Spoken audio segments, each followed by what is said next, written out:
Welcome back to part 2 of Thinking, Fast and Slow by Daniel Kahneman. If you haven't heard part 1 yet, I strongly recommend starting there, because everything we discuss today builds on the foundation we laid.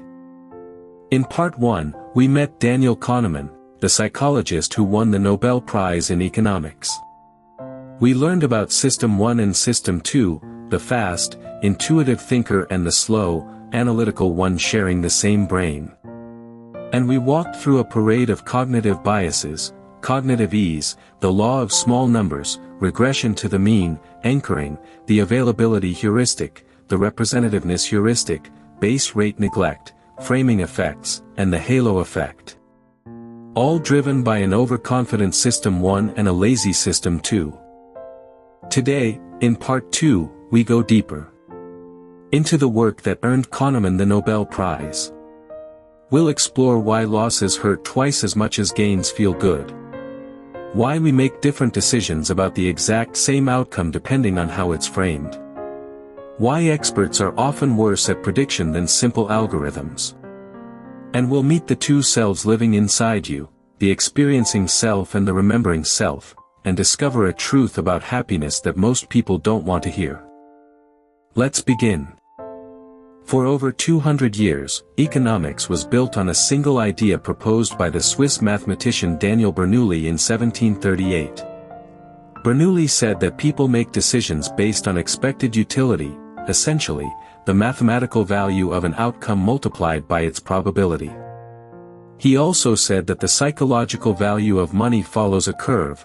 The richer you are, the less each additional dollar means to you. $100 means everything to a beggar and nothing to a billionaire. This sounds reasonable. It became the foundation of all economic theory. And it's wrong. Kahneman and Tversky identified the flaw.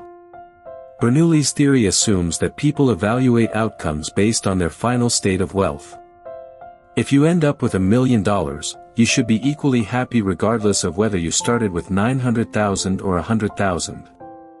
But that's not how humans work. We don't evaluate outcomes in absolute terms. We evaluate them relative to a reference point, usually where we are right now, or what we expected. A 2% raise when you expected 5% feels like a loss. You haven't lost anything, you're making more money than before. But your reference point was 5%, and relative to that, 2% hurts. The same absolute outcome can feel like a gain or a loss depending entirely on what you're comparing it to. This insight, that people evaluate changes, not states, became the foundation of prospect theory. It seems simple now. But it took two geniuses to see what 200 years of economists had missed. Here's prospect theory's most famous finding, and the one with the most practical implications for your life. The pain of losing is psychologically about twice as powerful as the pleasure of gaining. This is loss aversion. Let me make it concrete. I offer you a gamble. I flip a coin. Heads, you win $100. Tails, you lose $100. Would you take this bet? Most people wouldn't. The expected value is exactly zero. Over many flips, you'd break even. But the prospect of losing $100 is more painful than the prospect of gaining $100 is exciting. This finding is remarkably robust. Across cultures, ages, income levels, losses loom larger than gains.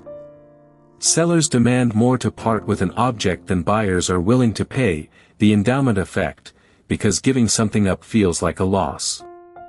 Investors hold losing stocks far too long because selling locks in the loss. Nations continue unwinnable wars because withdrawing feels like defeat, even when staying costs far more lives. Loss aversion even shows up in professional golf. Researchers analyzed millions of putts on the PGA Tour.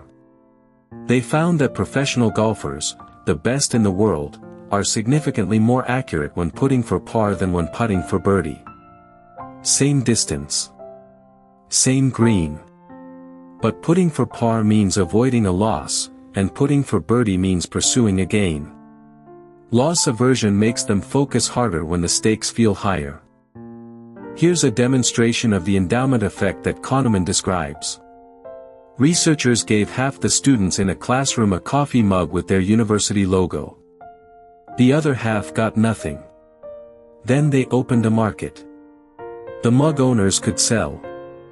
The non-owners could buy.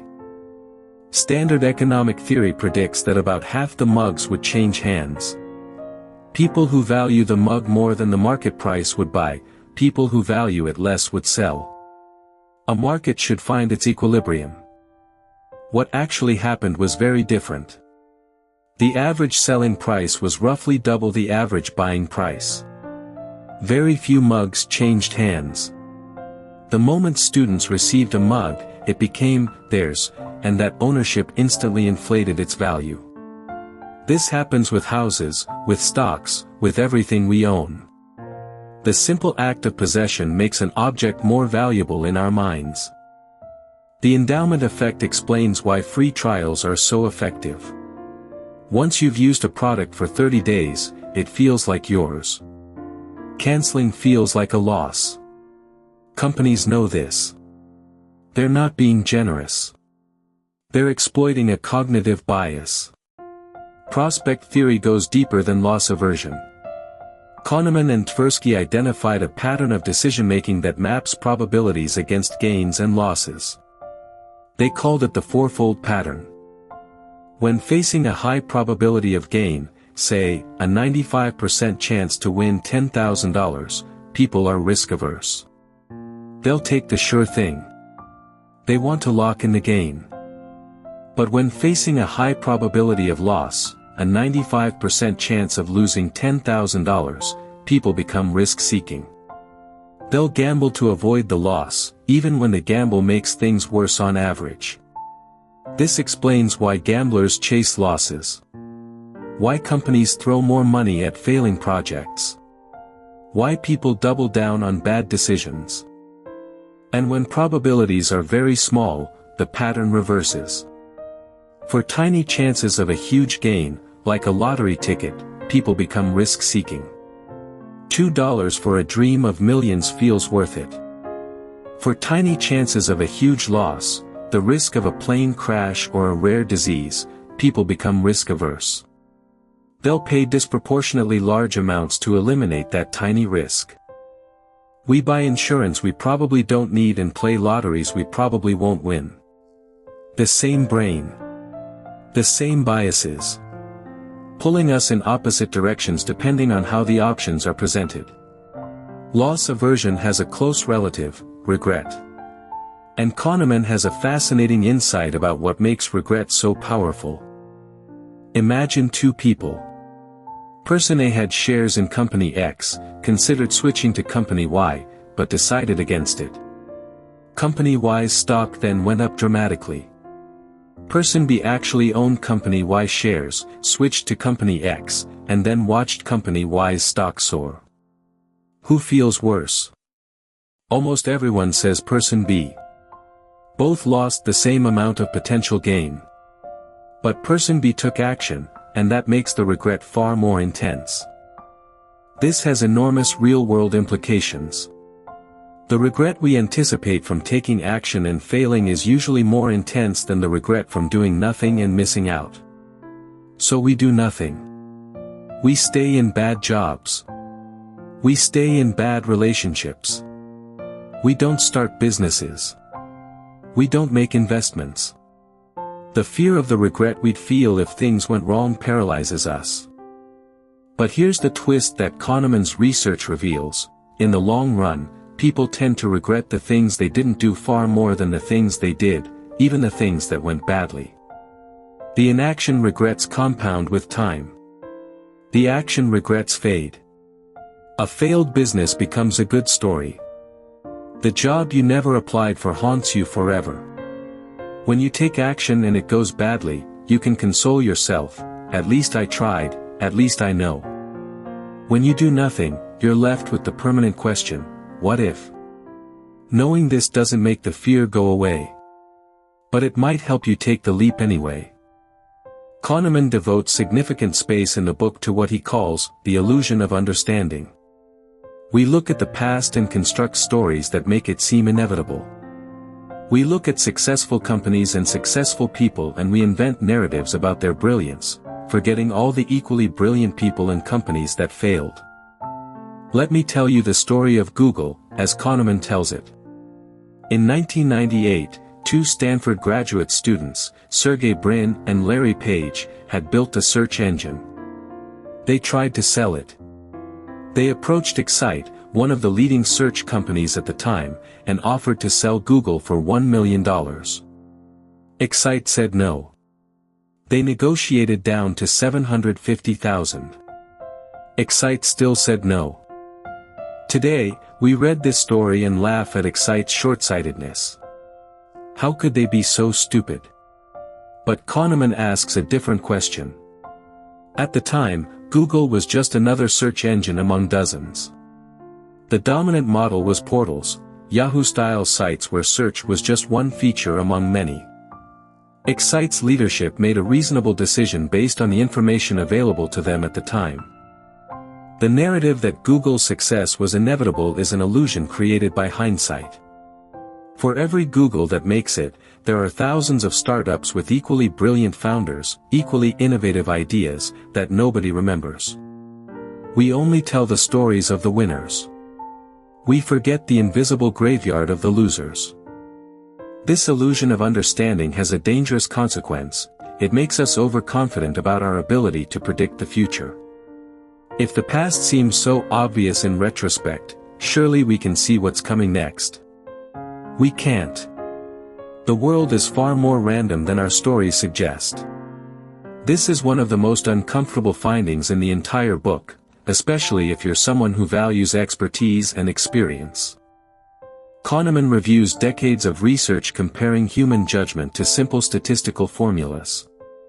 The result is devastating and consistent. In almost every domain studied, from medical diagnosis to criminal recidivism prediction to college admissions to stock picking, simple algorithms either match or outperform human experts. Sometimes by a little. Often by a lot. Humans get distracted by irrelevant information. We're influenced by our mood, by the order in which we see information, by recent events. An algorithm applies the same weights to the same factors every time. It doesn't get tired. It doesn't have a bad day. Kahneman himself worked on this. He was asked by the Israeli army to help design a better interview process for selecting officers. The old system, unstructured interviews where officers formed holistic impressions. Confidence was high. Accuracy was essentially zero. Kahneman proposed a radical alternative. Break the candidate's qualities into 6 specific, independently rated dimensions. Score each one separately. Don't allow overall impressions to contaminate individual scores. At the end, mechanically combine the scores. The senior officers hated it. You're turning soldiers into numbers. But the results were undeniable. The new system was dramatically more accurate. Kahneman calls this the hostility to algorithms, and it persists everywhere. People trust human judgment even when the evidence shows algorithms are better. We prefer the illusion of insight over the boring accuracy of statistics. Have you ever renovated a kitchen? Written a book? Launched a project? And it took way longer than you expected? You're not alone. You're human. Kahneman calls this the planning fallacy. We make plans based on best-case scenarios. We assume everything will go smoothly. We ignore the base rate, how long similar projects actually took, on average. And we don't account for the unknown unknowns. Here's the solution Kahneman proposes, and it's beautifully simple. Don't ask, how long will this take? Ask instead, how long did similar projects actually take, on average? This is called reference class forecasting. It removes your optimistic bias by anchoring you to reality. You're not special. Your project isn't magically immune to delays. Look at what happened to everyone else who tried something similar. That's what will probably happen to you. There's a second technique Kahneman recommends, the pre-mortem. Before you start a project, gather your team and say, imagine we're 1 year in the future. The project has been a complete disaster. Now write the history of that disaster. What went wrong? This forces everyone to voice the doubts they've been suppressing. It's remarkably effective. We've arrived at what I think is the most profound section of the book. Kahneman argues that each of us contains two distinct selves. Not metaphorically. Psychologically. The experiencing self lives in the present. Moment to moment. It answers the question, how does it feel right now? The warmth of sunlight. The taste of coffee. The sting of a paper cut. The experiencing self lives roughly 600 million seconds of a typical lifespan, each one a moment of direct experience. The remembering self is the storyteller. It looks back at experiences that have ended and constructs a narrative. It answers the question, how was it, overall? This is the self that decides whether a vacation was good. Whether a career was fulfilling. Whether a relationship was worth it. Here's the problem. These two selves disagree, systematically. And the remembering self, which makes all your decisions about the future, uses information that doesn't actually match what the experiencing self felt. Kahneman demonstrates the conflict between the two selves through a famous experiment involving pain. Participants were asked to hold their hand in painfully cold water, 14 degrees Celsius. There were two trials. The short trial, 60 seconds at 14 degrees. The long trial, 60 seconds at 14 degrees, then 30 more seconds at a slightly warmer 15 degrees. Still uncomfortable, but noticeably less painful. After experiencing both, participants were asked which trial they'd prefer to repeat. The majority chose the long trial. The one with more total pain, spread over a longer duration. Why? Because of the peak-end rule. The remembering self doesn't average the entire experience. It judges by two things only, the most intense moment, the peak, and how it ended. In the short trial, the peak was 14 degrees and the experience ended at that peak. The remembering self encodes, painful throughout. In the long trial, the peak was the same, but the ending was slightly better. The remembering self encodes, painful, but improving at the end. Even though the total pain was greater, the remembering self prefers it. The experiencing self accurately reported more discomfort in the long trial. Both selves were measured. They disagreed. And when it was time to decide, the remembering self won. The experiencing self was overruled. Think about what this means for your life. A vacation, 6 incredible days, then your wallet gets stolen at the airport on day 7. What do you tell people? It was amazing, until the last day. One bad hour becomes the dominant memory of an entire week of joy. A relationship, 3 years of happiness, one devastating breakup. The memory of the relationship is, it ended badly. The peak-end rule erases duration. Late in the book, Kahneman turns to the most personal question of all, what actually makes people happy? He developed a method called the day reconstruction method. People reconstruct their previous day in detail, what they did, who they were with, how they felt during each activity. This captures the experiencing self, not just the remembering self summary. The findings are surprising, and honestly, a bit uncomfortable. The activity that people consistently rate as making them happiest is, spending time with friends and family. Not working. Not shopping. Not achieving. Just being with people they love. And yet, when you ask people what they spend their time doing, they spend disproportionately little time with friends and family, and disproportionately much time working, commuting, and watching television. The second finding, the biggest source of daily unhappiness is commuting. Even more than work. A long commute makes people miserable, and the misery doesn't adapt. It stays miserable day after day after day. People who trade a longer commute for a bigger house are making a trade that, according to the experiencing self, is a bad deal. The house doesn't make them happier once they're used to it. The commute keeps making them unhappy forever. Kahneman closes this section with a haunting truth. When you ask people what they think would make them happier, they list things like more money, a bigger house, a better car. But when you actually measure their moment-to-moment happiness, none of those things matter nearly as much as who they spend their time with and whether they have a short commute. We don't know what makes us happy. Our remembering self tells us stories about what should make us happy. Our experiencing self tells a different story. And we rarely listen. So we've covered a lot of ground across these 2 episodes. 2 systems of thinking. A dozen cognitive biases. Loss aversion. The endowment effect. The planning fallacy. 2 selves at war with each other. Let me leave you with what I think matters most. First, you cannot eliminate cognitive biases.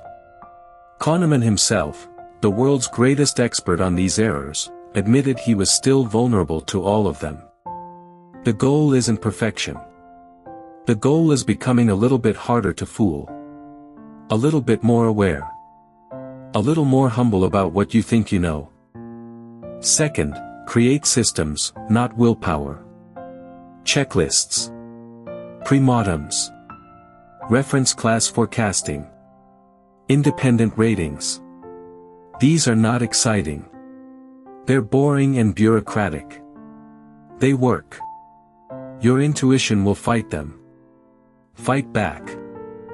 Third, before making any important decision, ask yourself, am I being anchored? Am I only seeing what's available? Am I ignoring the base rate? Am I being fooled by a compelling story? Am I suffering from the planning fallacy? Simply asking these questions engages System 2. And that engagement alone improves your decisions. Fourth, take Kahneman's findings about happiness seriously. Spend time with people you love. Minimize your commute. Don't assume you know what will make you happy, measure it. Pay attention to your experiencing self, not just the stories your remembering self tells. And finally, cultivate intellectual humility. The world is more random than it appears. The past was less predictable than it now seems. The future is more uncertain than you feel. And you, like everyone else, are far more confident than you have any right to be. This isn't depressing. It's liberating. Because once you stop pretending to have all the answers, you can finally start asking better questions. If you've made it this far, through both parts of this deep dive into thinking, fast and slow, thank you. I'm genuinely grateful you chose to spend this time here. It means a lot.